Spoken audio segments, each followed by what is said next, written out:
A second round of layoffs on Grand Bahama. A veteran educator and BUT executive talking about the prevalence of homosexuality in local schools. And a young business owner sharing his success story. The Bahamas Tonight Northern Edition starts now. This is the Bahamas Tonight, the Northern Edition. Good evening all, I'm Shishina Rowe-Farquharson. As always, it is so great to have you with us.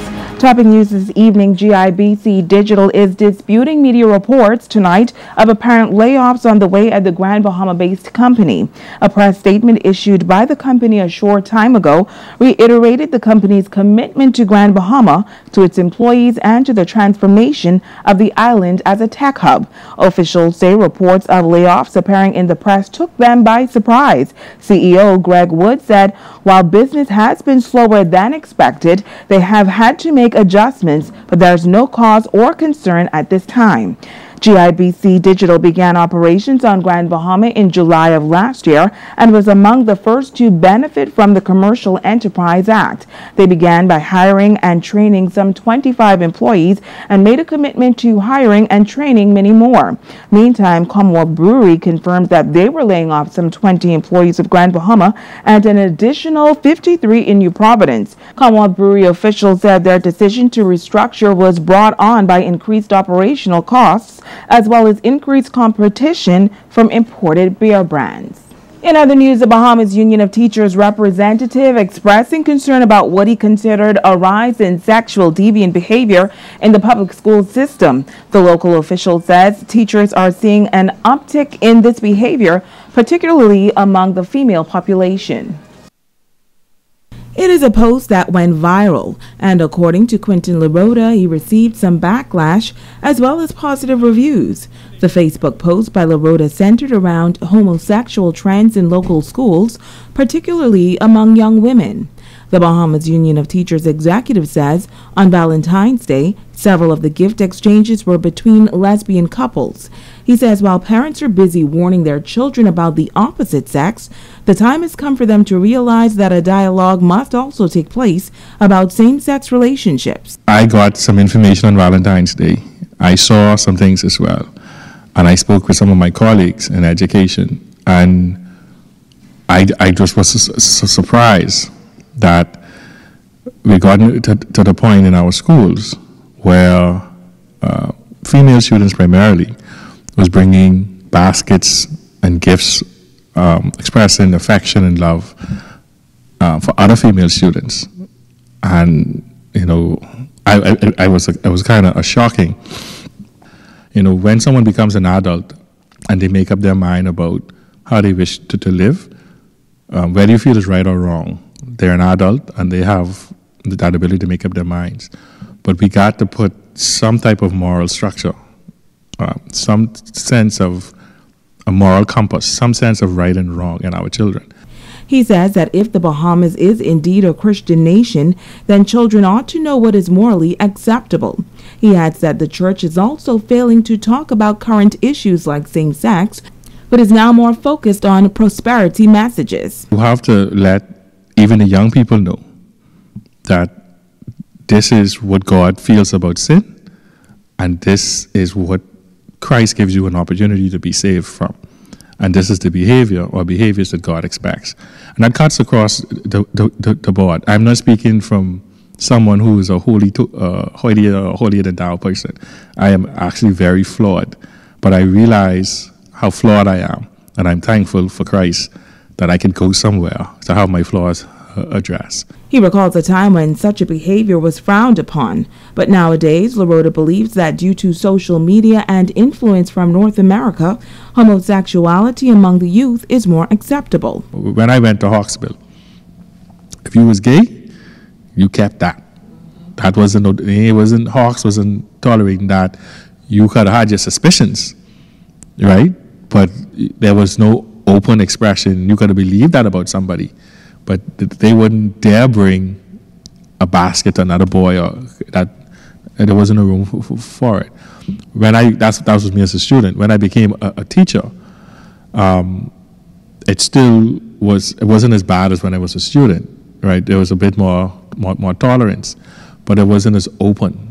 now I think it's far more open than it was, because as society has progressed, it has affected the schools as well. While there are those who believe that one may be born gay, so this type of behavior should be acceptable, LaRota disagrees. I don't condemn anybody, but all I'm saying is we have to recognize where we are and what we need. This is a plea to parents. You cannot leave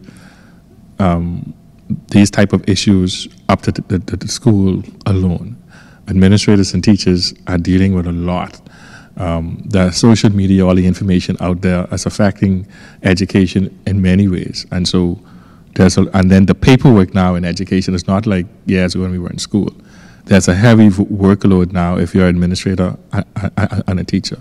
So some of these issues that deals with have moral content, let's make a greater effort as parents to have them addressed, and we hope that the partners from the church would do so. LaRota was also careful to note that regardless of one's opinion on this matter, people must remember to live in love and know that you can agree to disagree on these types of issues. Another issue impacting local schools addressed by the Grand Bahama Principals and Vice Principals Association. The group hosting a student leadership symposium this morning under the theme Be a Hero. Junior high and high school students from both public and private schools were sensitized to the dangers of bullying. Megan Shepard was there.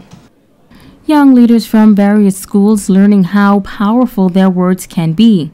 President of the Principals and Vice Principals Association, Gia Walker, says that the association does its best to put forth programs for students across the island. This latest initiative aims to help students realize the impact of their words on their peers. So this year, what we're looking at is helping our students come together with ways that they can deal with conflict resolution. We want to instill in them the fact that they need to have respect for each other, know how to talk to each other, know how to treat each other. So that's basically the aim and objective of this session. District Superintendent Yvonne Ward focusing on the topic, Be a Hero. She says that as young leaders and heroes, it is their job to use their power in making a difference. You can use your power to resist the temptation to join the crowd that tease and make mockery of others because of their differences. Use your power to eradicate bullying of all forms in your schools, your community, and the whole nation at large, and be positive towards one another. This is how you can be a hero. I do believe the symposium will further provide you with some resources that may prove helpful on your mission in being a hero, and also give you some practical anti-bullying tactics. Guidance counselor and author Pastor Wayne Carey leading round-table discussions with the students. He notes that bullying can have long-lasting effects on victims, and he says it is crucial that young people be careful of their communication styles. I used to see our island, our country as a peaceful. I used to see it as honest, and as I'm growing older, I'm not seeing that. And so, I want to be able to, as that theme says, be that hero, be that person to kind of just make us conscious as a nation and bring that awareness back, who we really are as a people. And we want to have our young kids from second grade. I think it's a good time to start to teach it so that they could become intentional about how they respond to others. Reminiscing on his humble beginnings and rise to the international stage as an Olympic athlete, Member of Parliament for Central Grand Bahama, Aram Lewis, encouraged the students to stand strong against bullying. He says he believes that bullies are simply weak people who have to put others down to feel good about themselves. If you make threats, spread rumors, attack others physically or verbally, or exclude persons from group or activities just to emotionally affect them, that's also considered bullying. This is not the way to be to a better future or a positive step towards being a good citizen. I want to encourage you to focus on your achievements. Focus on your achievements. Every one of you has the ability to be amazing. And none of you should feel less than or intimidated because of someone else's drive, determination, or because of their achievement. Megan Shepard, SEDNS Network News.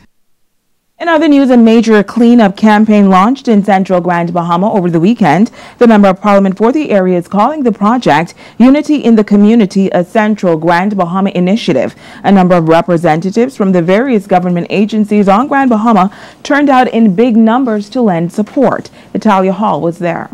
The cleanup campaign is the first of a four-phase plan. The goal is to eventually launch a few eco-adventure parks. The group turned out early Saturday morning to pick up trash and to beautify key areas in the 8 Smile Rock community. Member of Parliament for Central Grand Bahama, Iram Lewis, says this campaign will continue. We have laws that we don't want people to break. So does the earth, and the earth has a right to be clean also. We are dirtying it up, so we are here in full force now cleaning it up, and we also calling it clean and maintain. We're going to try to maintain the cleanliness by having our law enforced. We have environmental health with us today. We have the police department with us here today. We have urban renewal, and we'll be walking through the community, giving out flyers, just advising persons that there are penalties when you break the law. Plants were also placed around the Hannah Hill basketball court, and holes were filled on unpaved roads nearby. Deputy Director of Urban Renewal Jasmine Darius and Administrator for West Grand Bahama Kristen Palacios say they are pleased to see the various departments working together. There's also a very significant turnout from the different agencies which show unity in the community. And so, as we are endeavoring to ensure that Grand Bahama turns around, we are investing in ourselves, and investing in yourself, for a wealthy Grand Bahama starts with a healthy Grand Bahama. You may have some persons saying that they were not informed or they were not aware, but we have to get started. We have to get started somewhere, and we have to start keeping our communities clean. Former Member of Parliament for the area, Verne Grant, was also a part of the cleanup effort. She says she decided to come out because she lives in 8 Mile Rock and loves that community. And if each of us do our jobs, there's no reason why the community wouldn't continue to remain clean. So the maintenance is on us who live here. It's Halia Hall, ZNS Network News. In other news, the government in Haiti is said to be working to restore order in that impoverished nation following nearly 2 weeks of violent demonstrations over skyrocketing prices for basic necessities. The latest crisis forcing the government to reduce certain budgets by up to 30%, limit travel of government officials, implement economic reforms, and redouble efforts to fight corruption at the government level. Tonight, leaders in the local Haitian community are expressing concern over the unrest while admonishing the people of Haiti to seek a higher power. Sabrina Brown reports. I want to call all intercessors, all the men of God, to pray for Haiti. Please, at this time, I don't even see money. I see prayer. As the political unrest in Haiti begins to subside, local Haitian pastors are calling for peace in their native land. Violent protesters demonstrated for more than a week, calling for the resignation of Haitian President Jovenel Moïse due to rising prices for basic goods. Pastors Raymond Charlotte and Abner Meuse do not believe that a change in leadership in that country is the answer to the economic woes. It's not like for the president to step down, but it's only thing to me as a man of God, it's put God first. From 1804, we start sending president away. Till now, we start the same thing. See, if you start a process, it's not work. You have to change. This is the time, that's why I'm saying that earlier, this is the time for us who are not in Haiti and send a message to Haitians people who call themselves as a leader. This 21st century, we're not gonna fight with cutlass. This 21st century, we're not gonna use tires to put fire. This is not a good reputation. This is the time for us to have a good mindset, sit down and think about good things, because we have to fight this with ideas, not hands. The uprising in Haiti is troubling for both pastors. Pastor Charlotte says he has many family members living in Port-au-Prince, while Pastor Meuse's mother lives in the island of St. Mark. Majority of my family living in Port-au-Prince, they keep calling day and night, but nothing we could do, only pray. We could pray about it. She told me whatever she had to make sure get it together because no market open. no place you cannot go buy nothing, no grocery, because everyone who trying to sell anything, those guys found you now, they gonna, I don't know. Muse is concerned that the violent demonstrations will only stagger Haiti's progress and increase the level of poverty in that already impoverished nation. If you want to change a government, you have to wait to go to the elections again and to make something. Not fight, not put, you know what I mean, destroy what you haven't. See, for instance, if the government come here and do something, then the next government have to work along with what the first government did. So now, if you put fire in that building, how much years you think they will take to put that building back again? These religious leaders in the local Haitian community are of the view that the crisis in Haiti is a spiritual shaking for that nation. The people is not belong to the government. The people belong to God. The minute they turn to God, God gonna heal the country and bless the land and they could live freely. For years, Haitians people worship another God, but right now God wants to intervene and to let them know that this me, I am the true one. And that's why you found so much trouble in that country, and to make people feel now the God you are serving, it's not gonna help you, because according to John chapter 10 verse 10, the enemy come to kill, steal and destroy. As Haiti slowly returns to normal, Pastor Charlotte is commending the Bahamas government for halting deportation to that island nation at this time. I might say that I'm applaud the government of the Commonwealth of the Bahamas for that human heart. It's they're very concerned about it, concerned the situation they hold on, the deportation for now. I give God thanks for that, and they deserve a big applause. Sabrina Brown, ZNS Network News. And in news from the crime beat, 2 illegal firearms taken off the streets of Grand Bahama by Drug Enforcement Unit officers. Police tell us that the Drug Enforcement Unit officers, acting on information, proceeded to an abandoned building in Lewis Yard around 4 p.m. yesterday and conducted a search of the area, where they discovered a black 9mm pistol with 1 magazine and a black and silver .38 revolver. Now, no arrest was made in this matter, and investigations are continuing. You're watching the Bahamas Tonight, the Northern Edition. Stay with us. There's more news right after this break.